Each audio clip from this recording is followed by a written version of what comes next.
La monarchie de Juillet va durer 18 ans. 18 ans de sentiments d'injustice et d'impuissance politique, avec régulièrement des soulèvements réprimés dans le sang. Les révoltes des Canuts à Lyon, en 1831 et 1834. Le 2 juin 1832, des barricades et des combats meurtriers dans le quartier Saint-Méry. Combats présents dans Les Misérables de Victor Hugo. Et à la suite de nouvelles barricades, le 14 avril 1834, le massacre de la rue Transnonain.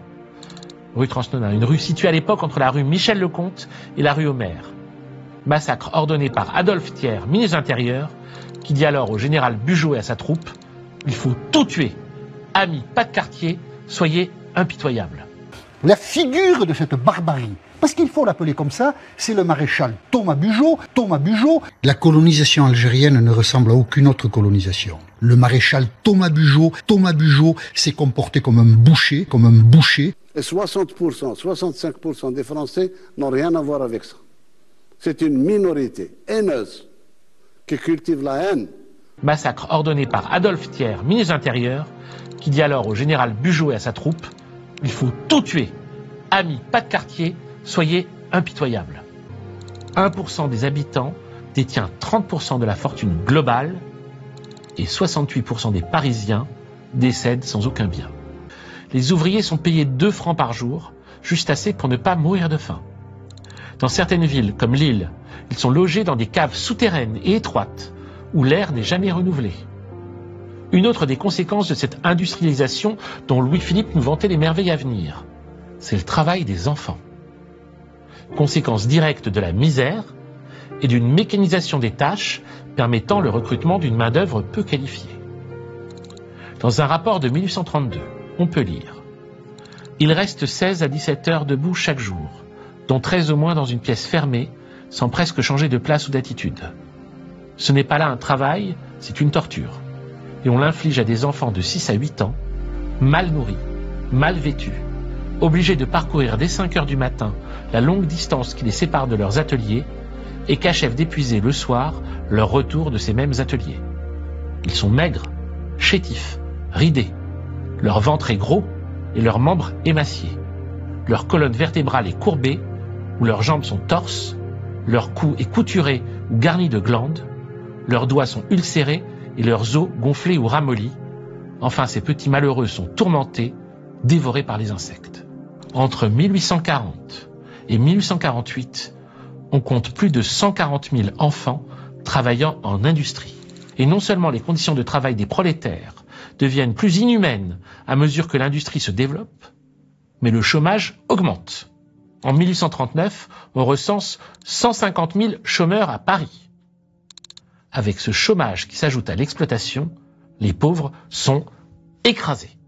La honte. Les ouvriers qui se retrouvent sans emploi répondent par une insurrection. Et les premières barricades sont dressées le 23 juin. Cette insurrection va durer à nouveau 3 jours. Mais cette fois-ci, pas de fraternisation. Et la répression sera inouïe. Il n'a jamais été possible de donner une estimation exacte de l'ampleur du massacre. Aujourd'hui, on penche pour 12 000 morts du côté des insurgés en 3 jours, contre 1500 dans les forces de l'ordre, plus 25 000 arrestations, 11 000 condamnations à la prison, 1500 fusillés sans jugement et 4 000 prisonniers déportés en Algérie. Jamais vu jusque-là. Il n'y a même plus l'excuse de la noblesse. Ce sont des républicains qui ont tué d'autres républicains, et avec une violence hors du commun. Prologue d'une révolution publiée début 1849. Je cite Louis Ménard. C'est dans le Marais et dans les quartiers Popincourt et du Temple que se livrèrent les combats les plus sanglants. C'est aussi là qu'on vit le plus de générosité dans le parti du peuple et d'acharnement parmi les vainqueurs. 2 prisonniers, un soldat de ligne et un tambour, étant tombés entre leurs mains, leur dirent « Fusillez-nous ». Les démocrates ne fusillent personne, leur fut-il répondu. Lorsque la mairie fut reprise, tous les ouvriers qui y étaient furent fusillés. Les cadavres furent amoncelés dans la rue jusqu'à la hauteur d'une barricade. Comme les autres quartiers, le faubourg Saint-Antoine fut après le combat le théâtre de perquisitions, d'arrestations sans nombre, d'exécutions et même de pillages. Plusieurs femmes furent violées, 3 furent précipitées d'une fenêtre rue de Charenton. Merci d'avoir vu cet épisode de l'Empire n'a jamais pris fin et rendez-vous dans 1 mois pour le suivant. Si celui-ci vous a plu, likez, commentez, partagez, abonnez-vous à Blast, activez la cloche. Est-ce que la France, en colonisant l'Algérie, l'a fait avec des moyens d'extrême violence et de façon répétée à différents moments? Ben oui, c'est vrai. C'est pas agréable à dire, mais c'est vrai. Oui, l'Algérie a été choisie pour le grand remplacement, le vrai grand remplacement. Chasser la population locale pour amener une population européenne. Combattre l'islam pour christianiser l'Algérie et en faire une terre européenne. Avec des massacres. Avec une armée de chaldis génocidaires. هذه ما نمحيش أنايا. التاريخ يشهد على هذه. وتما الباقي سهل. نتعاملوا معاك كأصدقاء، نتعاملوا معاك الند للند ونتعاملوا معاك لهذه ما فيش، ولكن أنا ما نقبلش الخرافات والمحاجيات والأكاذيب اللي طلقها على الجزائر باللي الجزائر لقيتوها أرض جرداء. L'Algérie n'existe pas, c'est une invention de la France, ma chère Léa. L'Algérie n'existe pas, c'est une invention de la France, ma chère Léa. Et ta grand-mère, grosse de tes morts. L'Italie accueille le président algérien Tebboune en grande pompe. Alors, je vous le cache pas, je suis extrêmement déçu. C'est une grande déception pour moi. Pourquoi? Parce que j'aurais préféré que ça soit la France, mon pays, qui accueille le président algérien Tebboune, pour faire enfin une vraie paix, enfin avoir des vrais accords économiques. Mais non, vu que la France elle est sous tutelle de qui vous savez, on préfère soutenir des gens comme les ricains et l'entité génocidaire, qui nous rapportent absolument rien, qui nous mènent droit dans le mur, au lieu de faire des accords avec des pays avec qui on a tout à gagner. Parce que, en plus que l'Algérie économiquement, en fait, c'est l'avenir, c'est une porte sur l'Afrique. Ça pourrait nous permettre d'avancer, faire en sorte que le peuple français puisse vivre mieux. Mais non, on a un gouvernement d'incompétents qui balaye ça d'un revers de main, qui fait de l'Algérie notre ennemi.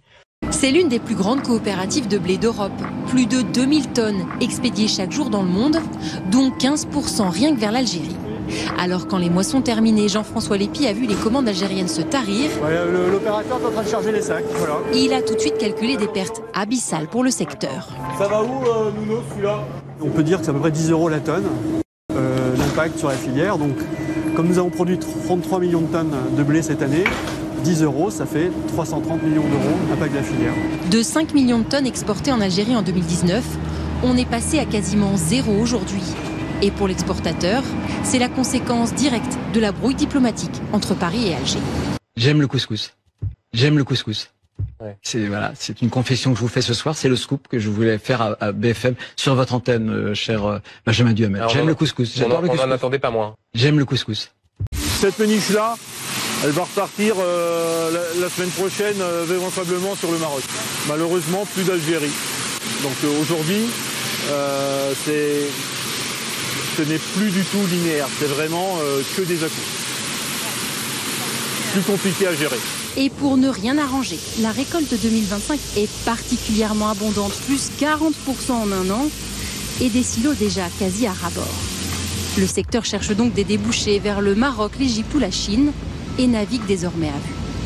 L'autre aspect qu'on observe finalement suite à cette histoire, c'est que Monsieur Retailleau, le gouvernement aujourd'hui est incapable de répondre à la situation et la relation avec l'Algérie. Et pourquoi? Parce que justement, on a cassé le tissu diplomatique français, qu'il faut aujourd'hui le renforcer, permettre à nos diplomates de prendre l'action pour pouvoir discuter avec l'Algérie, parce que sinon on va droit dans le mur et cette surenchère ne nous amènera à rien de bon. Alors qu'en fin de compte, nous avons tout pour être frères, tout pour être amis. Nous avons énormément de franco-algériens sur notre sol. Et nous pouvons faire en sorte d'avancer tous ensemble, main dans la main, vers la paix et vers un avenir économique radieux. Mais non, le gouvernement français, il fait tout le contraire. Voilà pourquoi je suis déçu.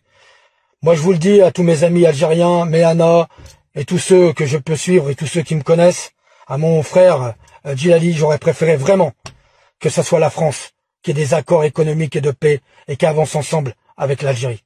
Bon allez, ça suffit. Papier, carte de séjour. Pourquoi les Français ne veulent pas voir en 2025 des choses qui se sont passées au 19e siècle? Ce qui s'est passé en Algérie s'est passé comme on le dit, c'est-à-dire de façon extraordinairement violente. Mais pourquoi ça crée la polémique aujourd'hui? Attendez, je peux répondre quand même. Bon, ce qui est effectivement spécifique, c'est qu'on a voulu en faire une colonie de peuplement, et comme tous ceux qui ont essayé à un moment de faire des colonies de peuplement, ça s'est passé épouvantablement mal. Bon, il y a d'autres de nos colonies en Afrique où ça s'est horriblement mal passé et où il y a eu, non mais pas simplement des exactions, bien que les exactions soient toujours en trop évidemment, mais où il y a eu des vrais massacres de masse. Bruno Retailleau, ce soir, qui s'est exprimé longuement dans cette interview accordée à l'Express, et il dit « Aucune douleur de l'histoire n'autorise un pays à offenser la France ». On voit que c'est très vif comme manière de s'exprimer sur... Il appartient à une tradition de la droite française qui n'a jamais pu admettre que l'Algérie ait pris son indépendance et qu'on ne lui ait pas donné.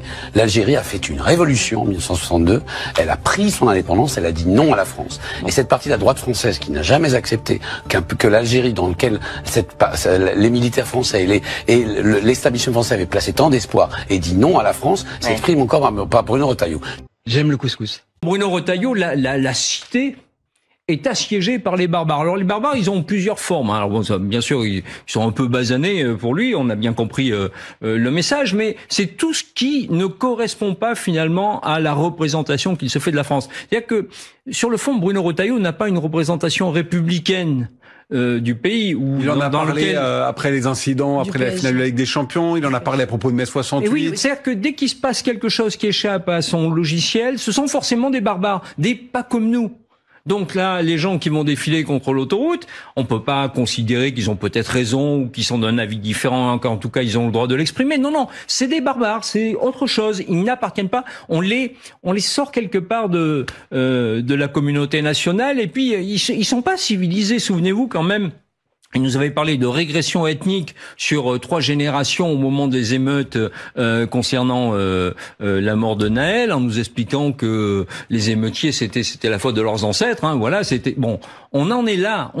Il est ministre de l'Intérieur. Un ministre de l'Intérieur, il est censé quand même maintenir la concorde nationale. Là, il est en train d'exploser complètement. J'aime le couscous. J'aime le couscous. Ouais. C'est une confession que je vous fais ce soir, c'est le scoop que je voulais faire à BFM sur votre antenne, cher Benjamin Duhamel. J'aime le couscous. J'adore le couscous. On n'en attendait pas moins. J'aime le couscous. Qu'est-ce que c'est qu'être français? Il faut respecter le mode de vie, c'est ce qui est dit dans la loi. Il faut respecter les principes républicains. Il faut respecter les principes républicains. La République, c'est aussi la colonisation sans scrupules, les bagnes d'enfants, les femmes privées de vote, la chambre du Front populaire votant les pleins pouvoirs au maréchal, la torture en Algérie et la peine de mort. La République, il n'y a pas de quoi se vanter. Je ne dirai rien sur l'Algérie que j'aime beaucoup, mais dès qu'on dit un mot, ça devient une polémique. Et pourtant ce pays si riche, de ses potentialités, d'une population extraordinaire, la question de son développement et de sa modernisation est posée. Ce sont nos frères qui sont de l'autre côté de la Méditerranée, madame. Il faut les aider. Ce n'est pas la première fois que cette personnalité fait ce genre de commentaires à l'endroit de l'Algérie. On peut véritablement considérer qu'il s'agit d'un récidiviste. La tôle pour Libération, avec des lettres en forme de barreaux de prison devant le visage de Nicolas Sarkozy. La déflagration pour Sud-Ouest. Le séisme, titre Le Figaro. Toute la presse française met en une la condamnation de Nicolas Sarkozy. Et 60%, 65% des Français n'ont rien à voir avec ça. C'est une minorité haineuse qui cultive la haine, qui veut salir l'Algérie et qui n'arriveront pas. C'est un monde qui a été créé sans vous, en notre absence. Oui. Aujourd'hui, nous parlons avec beaucoup de simplicité. Aujourd'hui, nous existons et nous contestons ce monde.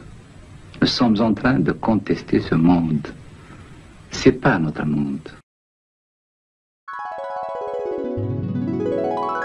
Hey, tu regardes mes vidéos? Ouais, je regarde tes vidéos, mais tu kiffes? Même pas tu t'abonnes? Allez, mets un pouce et abonne-toi. Allez, clique, mec.